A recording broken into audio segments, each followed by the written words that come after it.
Hello friends, આપણે ધોરણ 11માં બીજા ચેપ્ટરની શરૂઆત કરી છે. તેમાં ગયા લેક્ચરમાં આપણે જોઈ ગયા હતા ભૌતિક રાશિઓ, તેના પ્રકારો. ત્યાર પછી આપણે જોયું હતું માપન તથા એકમ પદ્ધતિના વિશે. તો માપન અને એકમ પદ્ધતિ વિશે ભણી ગયા હતા. હવે આપણે આગળના લેક્ચરમાં વધીએ આગળ. તો સૌથી પહેલાં આપણે શરૂ કરીએ માપન. એટલે કે ગઈ વખતે મેં તમને કીધું હતું કે આપણે કોનું માપન કરી શકીએ છીએ? લંબાઈ, સમય અને દ્રવ્યમાન એટલે કે દળ. તો ગયા લેક્ચરમાં મેં તમને વિસ્તાર સમજાવ્યો હતો કે ભૌતિક વિજ્ઞાન જે છે એ શૂન્યથી લઈને અનંત સુધી વિસ્તરેલું છે.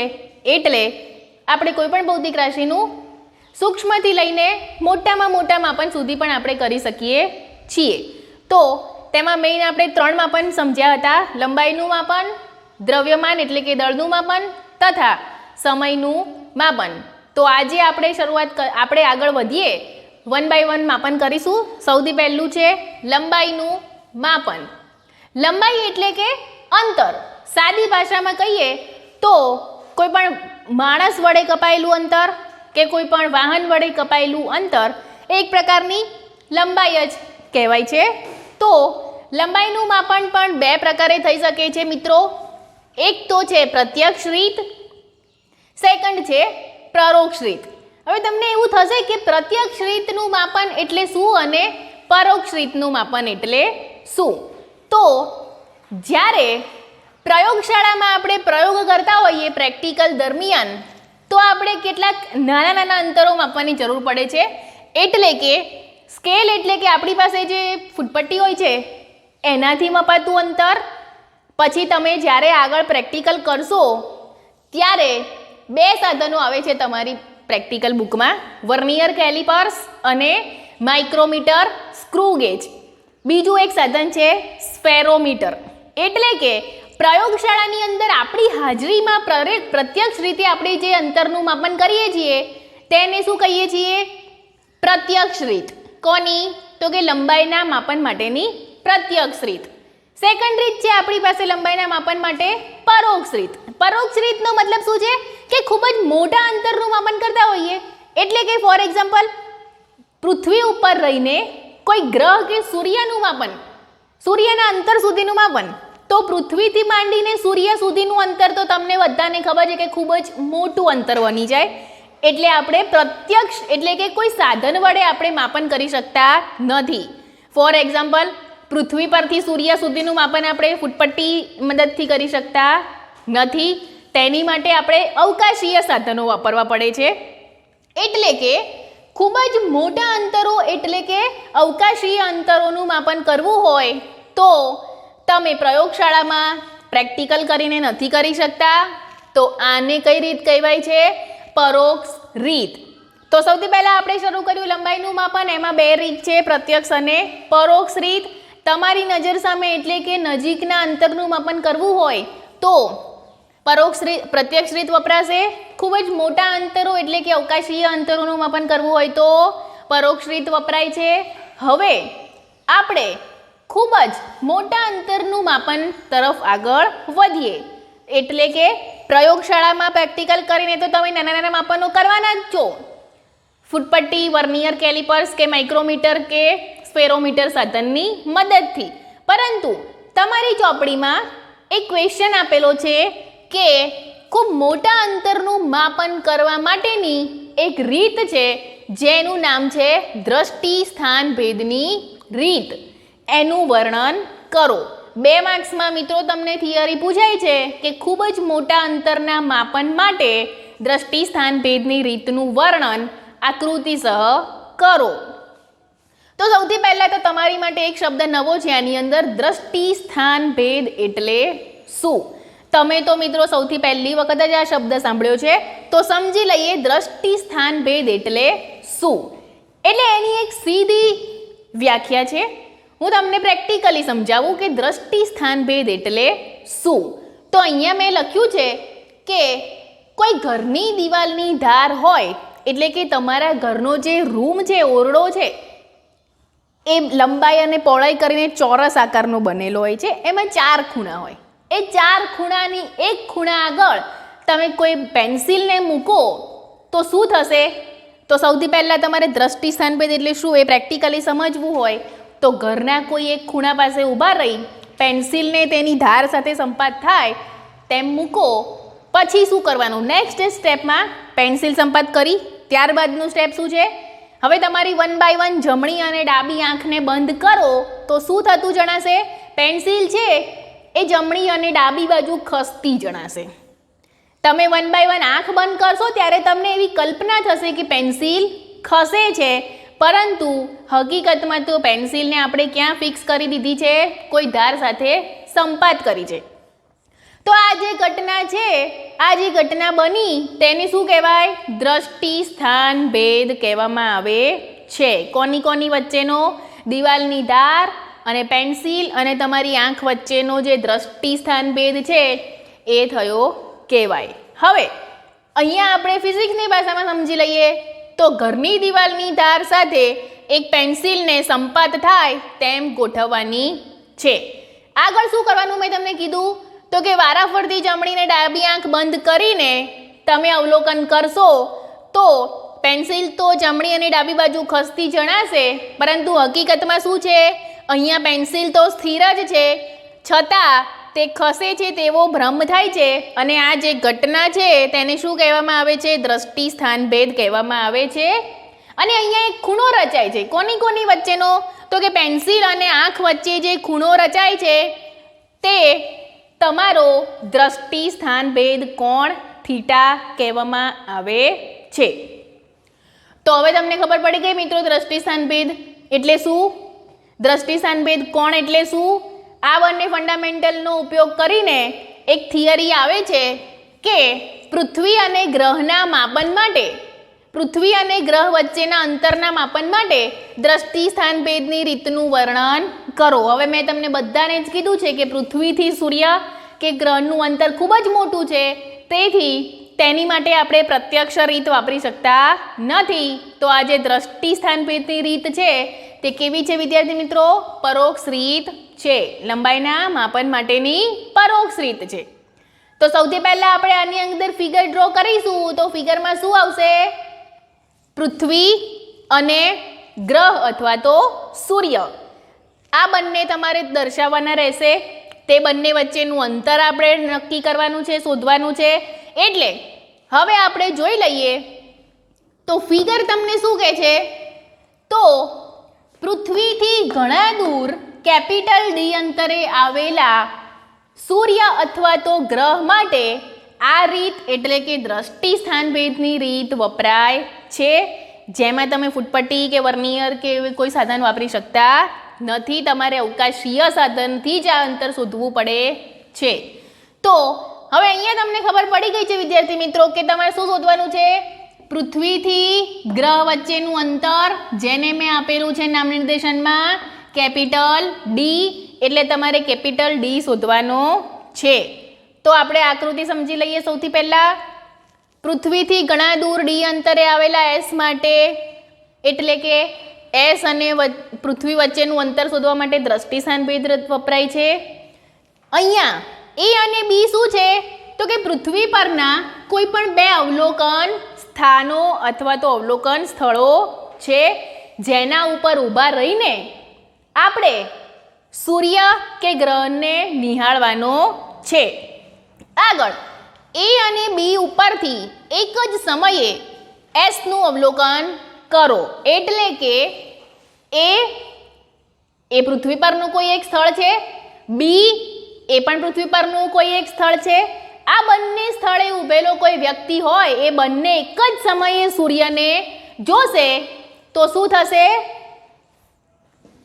એ અને બી ઉપરથી એક જ સમયે સૂર્ય અથવા તો કોઈ ગ્રહને જોવામાં આવે છે. તો હવે આપણે નામ નિર્દેશન સમજી લઈએ. તો બી ઇઝ ઇક્વલ ટુ એ અને બી વચ્ચેનું અંતર, બી અને એ વચ્ચેનું અંતર એટલે તમારું આ કોણીય અંતર થશે મિત્રો, જેને શું નામ આપેલું છે? Small B. હવે આને તમે શું કહેતા હતા? 10મા ધોરણના ગણિતમાં ચાપ કહેતા હતા. ચાપ એટલે શું છે? કોણીય અંતર એક પ્રકારનું. આગળ ખૂણો એ એસ બી બરાબર થીટા, જેને આપણે આગળ શું સમજી ગયા? દ્રષ્ટિ સ્થાન ભેદ એટલે શું? પેન્સિલ અને આંખ વચ્ચે રચાતો ખૂણો. અહીંયા કોની વચ્ચે રચાતો ખૂણો છે? પૃથ્વી પરના બે અવલોકન સ્થાનો અને કોઈ ગ્રહની વચ્ચે રચાતો ખૂણો છે.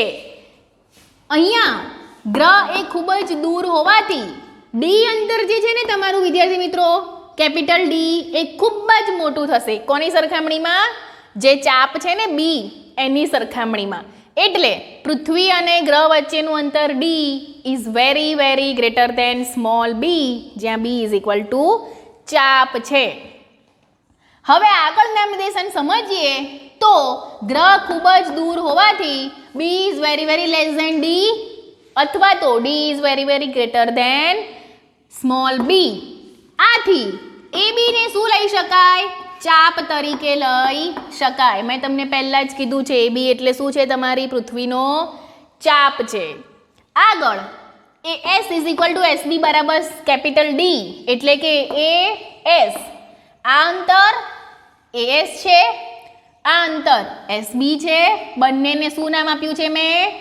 કેપિટલ ડી, એટલે કે સૂર્ય અને પૃથ્વી પરના કોઈ બે અવલોકન સ્થળો વચ્ચેનું અંતર, જેને કેપિટલ ડી કીધું છે અને એ આપણે શોધવાનું છે.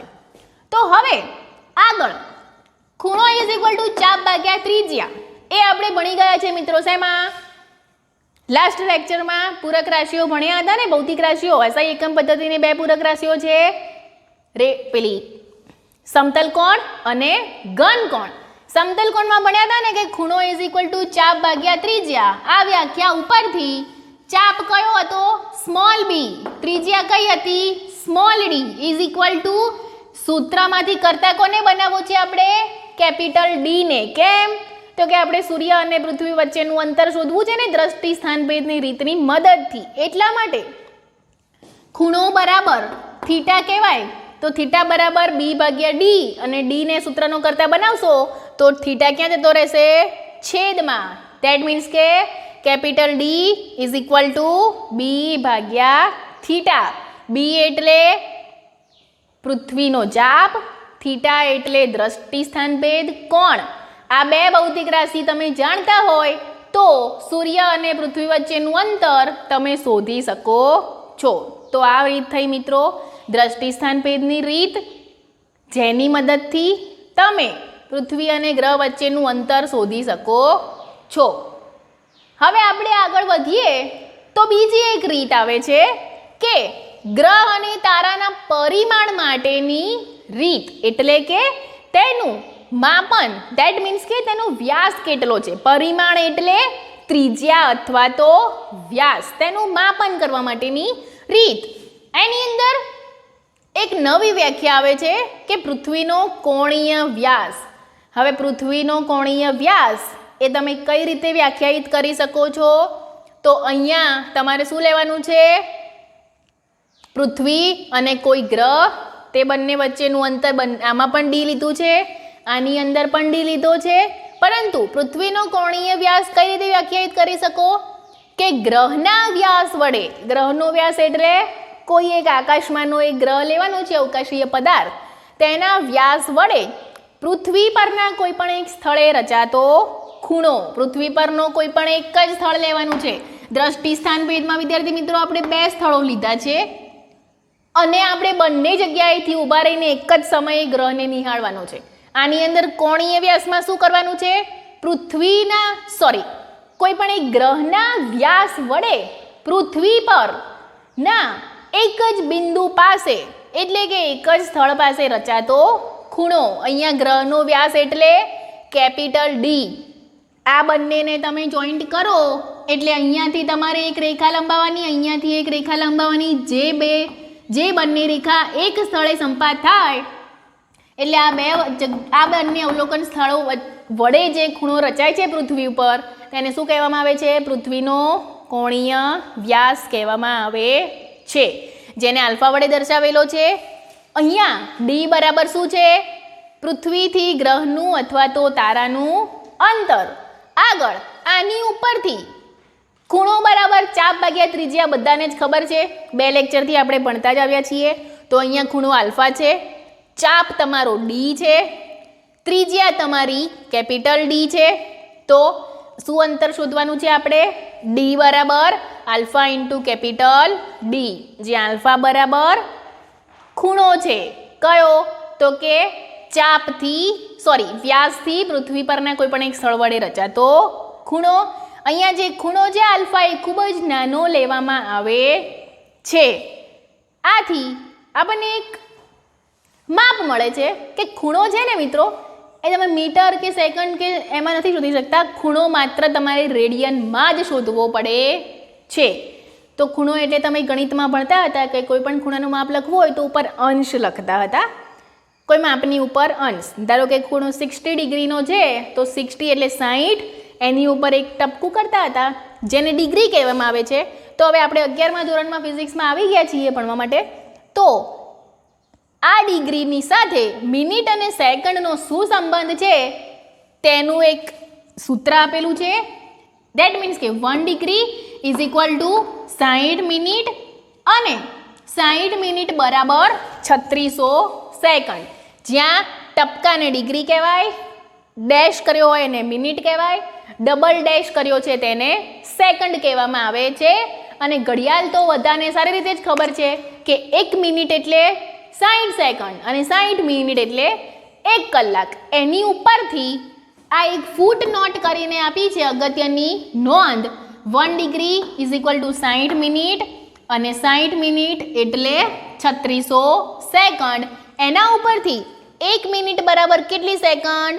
તો 60 સેકન્ડ, જે આપણે બધા વોચ ઉપરથી પણ સમજી શકીએ છીએ. તો મિત્રો આ બે રીત થઈ તમારી દ્રષ્ટિસ્થાન ભેદની રીત અને તારાઓનું અથવા તો ગ્રહના માપન માટેની રીત. આ તમારું શું હતું? લંબાઈનું માપન, ખૂબ જ મોટા અંતરના માપન માટેની પરોક્ષ રીત હતી.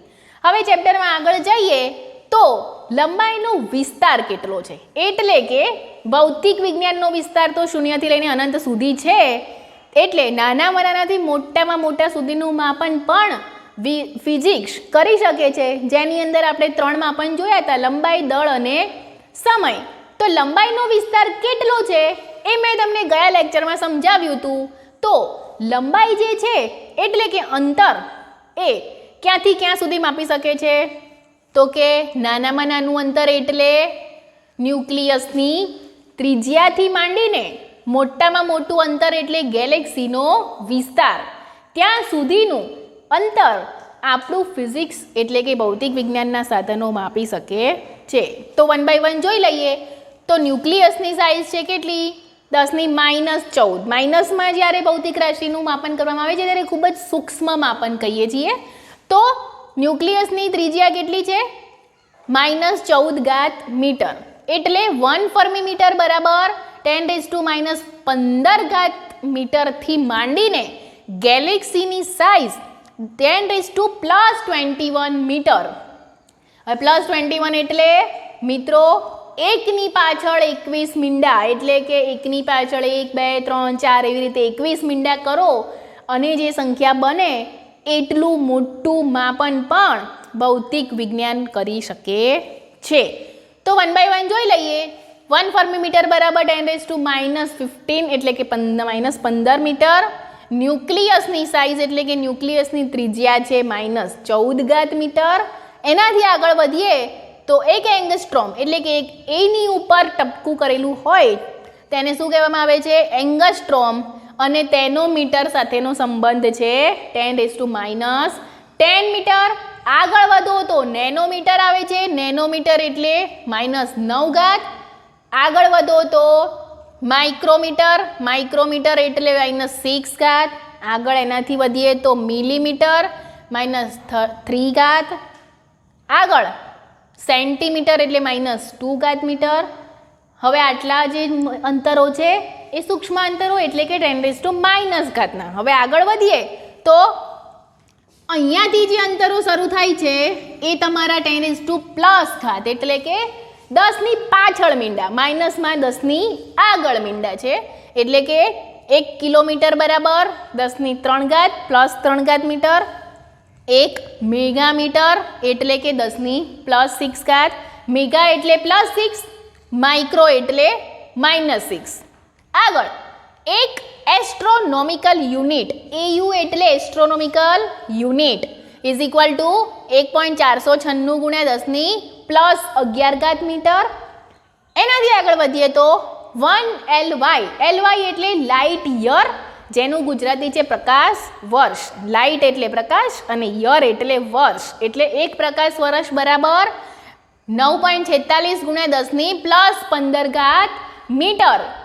આગળ લખેલું છે છેલ્લું 1 પાર્સેક ઇઝ ઇક્વલ ટુ 3.08 ગુણ્યા 10 પ્લસ 16 મીટર. હજુ એનાથી મોટું માપન તો ગેલેક્સીની સાઇઝ એટલે કે ગેલેક્સીનો જે વિસ્તાર છે એ કેટલો છે મિત્રો? 10 પ્લસ 21 મીટર. મેં તમને કીધું હતું 10 પાછળ 21 મીંડા કરો એટલી મોટી વિસ્તારમાં આપણી ગેલેક્સી પથરાયેલી છે. તો ગેલેક્સીનું માપનથી માંડીને ન્યુક્લિયસની સાઇઝ સુધીનું માપન આપણે અનુકૂળ પરિસ્થિતિ અનુસાર કરી શકીએ છીએ. હજુ પણ આગળ એક થિયરી તમને પૂછાય છે મિત્રો અલગથી કે પ્રકાશ વર્ષ, પ્રકાશ વર્ષ, એસ્ટ્રોનોમિકલ યુનિટ અને પાર્સેકની વ્યાખ્યા આપી તેનો મીટર સાથેનો સંબંધ જણાવો. તો તમારી ટેક્સ્ટ બુકમાં જ આપેલું છે કે લાઇટ યર, એસ્ટ્રોનોમિકલ યુનિટ અને પાર્સેક એટલે શું? તો જોઈ લઈએ આપણે. ક્વેશ્ચન તમને પૂછાય છે કે એસ્ટ્રોનોમિકલ યુનિટ, પ્રકાશ વર્ષ અને પાર્સેકની વ્યાખ્યા આપી તેનો મીટર સાથેનો સંબંધ જણાવો. તો હવે 1 by 1 આપણે જોઈએ. તો મેં પહેલું લખેલું છે એક એસ્ટ્રોનોમિકલ યુનિટ એટલે શું? તો કે એસ્ટ્રોનોમિકલ યુનિટ એટલે શું? તો તેની વ્યાખ્યા જોઈ લઈએ. તો એસ્ટ્રોનોમિકલ એટલે પ્રકાશીય એકમ.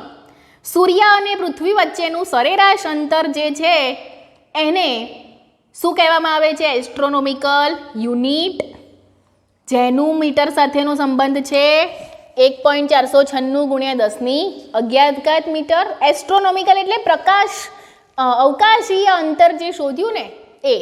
અવકાશીય અંતર એટલે પૃથ્વી અને સૂર્ય વચ્ચેનું સરેરાશ અંતર, એટલે કે એપ્રોક્સિમેટ અંતર કેટલું છે? 1.496 ગુણ્યા 10 પ્લસ 11 મીટર. હવે આગળ જોઈ લઈએ તો પ્રકાશ વર્ષ. આગળ વધીએ તો પ્રકાશ વર્ષ, લાઇટ યર એટલે શું? તો કે પ્રકાશે શૂન્યાવકાશમાં એક વર્ષમાં કાપેલું અંતર જેને પ્રકાશ વર્ષ કહે છે. કોણે અંતર કાપ્યું? પ્રકાશે. કેટલામાં સમયમાં કાપ્યું? એક વર્ષમાં. એટલે તમને નામ ઉપરથી જ વ્યાખ્યા આવડે કે પ્રકાશે એક વર્ષમાં કાપેલું અંતર જેને એક પ્રકાશ વર્ષ કહે છે. આ અંતર ક્યાં કાપવામાં આવ્યું છે? શૂન્યાવકાશમાં કાપવામાં આવ્યું છે. તો આ અંતર કેટલું છે? 9.46 ગુણ્યા 10 પ્લસ 15 મીટર. એટલે કે પ્રકાશ જે છે એ શૂન્યાવકાશમાં એક વર્ષમાં કેટલું અંતર કાપે છે? 9.46 ગુણ્યા 10 પ્લસ 15 મીટર, જેને આપણે કઈ રાશિ વડે વ્યાખ્યાયિત કરીએ છીએ? એક પ્રકાશ વર્ષ, એક લાઇટ યર. એનાથી આગળ વધીએ તો પાર્સેક. પાર્સેક એટલે એક એસ્ટ્રોનોમિકલ યુનિટ જેટલી લંબાઈની ચાપ વડે જે અંતરે 1 સેકન્ડ જેટલો ખૂણો આંતર્યો હોય. 1 સેકન્ડ એટલે 1 ઉપર ડબલ ડેશ એટલો ખૂણો આંતર્યો હોય તો આ અંતરને શું કહેવામાં આવે છે? એક પાર્સેક કહેવામાં આવે છે. એટલે એક પાર્સેકની આપણે વ્યાખ્યા સમજીએ મિત્રો તો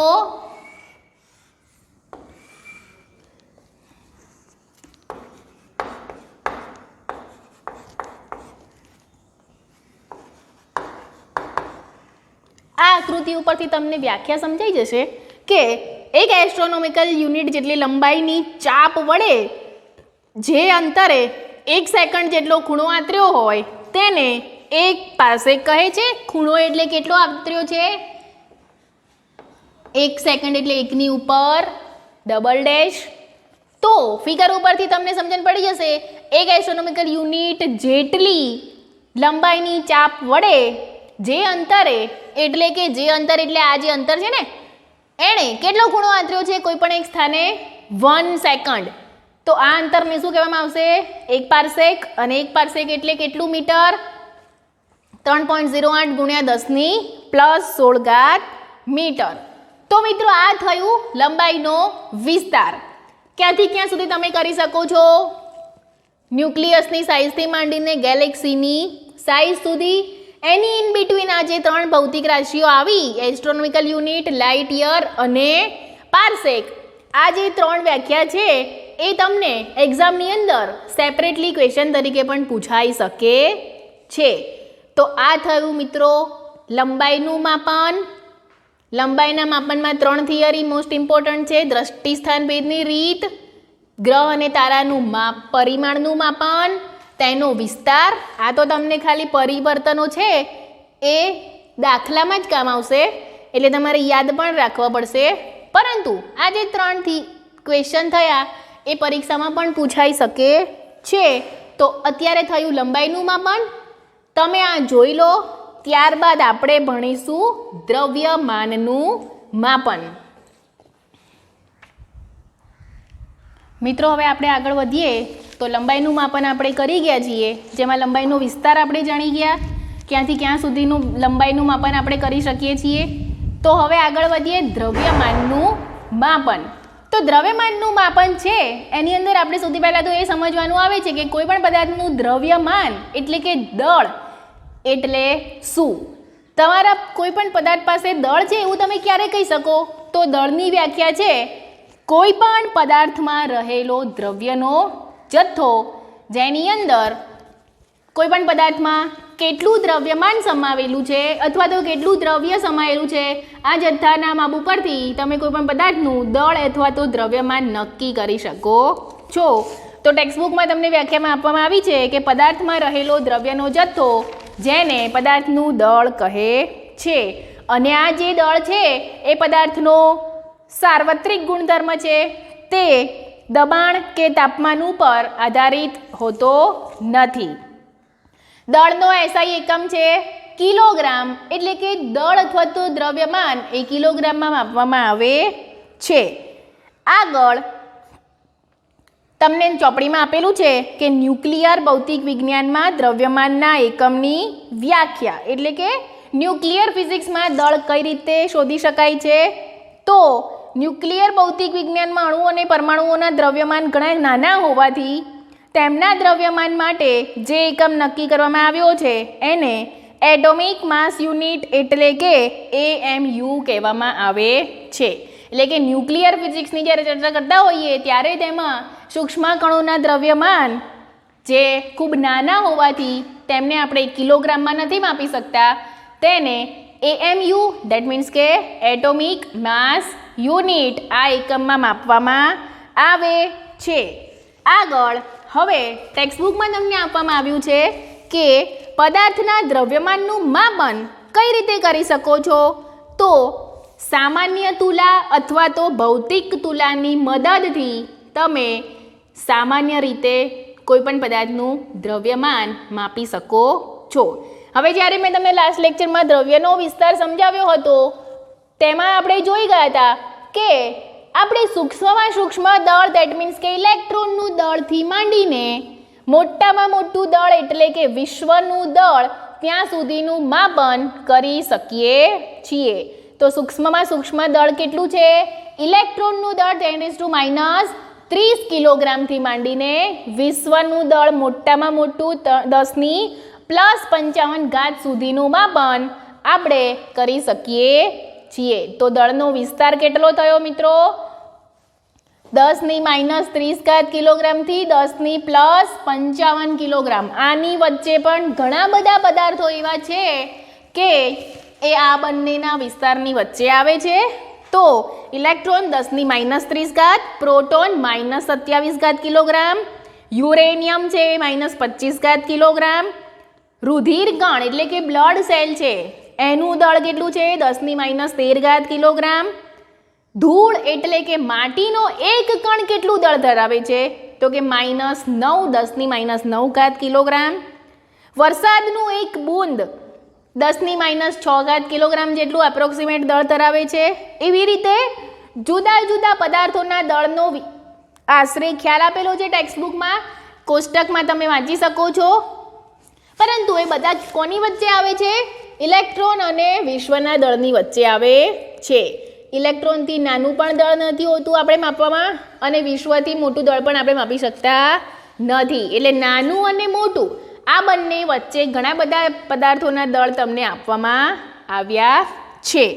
હવે આગળ આવે છે ત્રીજું માપન, સમયનું માપન. તો સમય એટલે કે ટાઈમનું માપન બધી જગ્યાએ અલગ અલગ હોય છે. એટલે કે સમયનો એકમ સેકન્ડ છે, પરંતુ ઇન્ડિયામાં જે ટાઈમ હોય એ ટાઈમ ફોરેનમાં નથી હોતો. દેટ મીન્સ કે અહીંયા દિવસ થયો હોય તો ત્યાં રાત થયો હોય છે.